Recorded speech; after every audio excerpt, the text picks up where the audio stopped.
Ang mga empleyado sa lokal nga kagamhanan ug ang mga opisyales sa barangay, lakip na ang mga opisyales sa siyudad sa San Carlos nagkahiusa sa pagpanglimpyo sa mga kabaybayunan niadtong Setyembre 19, 2009. Kiniya kalihukan subay sa pagsaulog sa 109th anniversary celebration of the Philippine Civil Service nga may tema Honoring Our Heroes in Republic Service, Responsive, Ethical Public Servants with Vision, Impact, Commitment, and Excellence. Agi usab og pagtamod sa International Coastal Cleanup Day. This is in line of the coastal cleanup, in line of the our civil service month, and we are requesting all employees in the city government to join such activity.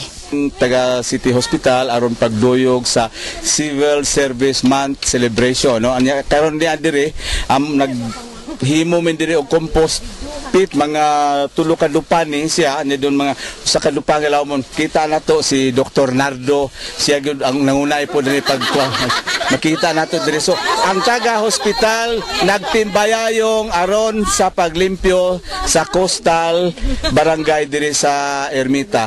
Akong gipasalamat ang dako nga diin ang gobyerno nagatagad yun o nagatanaw yun sa atong pagpanglimpyo ani atong mga palibot, labi na sa mga barangay, itong mga partner barangay din sa Sipaway.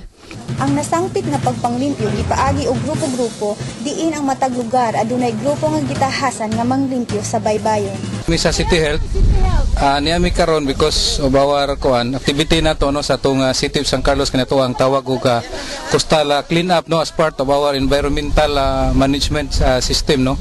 So giawag na tanan no including amo ang mga barangay health workers kanina mo diri karon sa barangay Ermita nga ang tanang mga coastal areas atong suyuron jud ni kuhaon na to mga biodegradable and non-biodegradable nga mga basura no, most especially kani mga plastic, kani mga non-bio plastic, mga lata, bildo kay mao ni siya kanang mga di gyud madunot nga even for how many years nara gyapon sa tuning kuhaon kay this will dako kini sa epekto sa atong ecological system.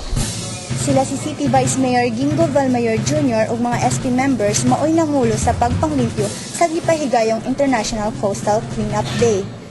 Ang mga kabaybayonan nga gilimpyuhan mao ang Capri King sa Barangay 1, Barangay 6, Barangay 3, Punao, Guadalupe, Bulwangan, Ermita ug San Juan.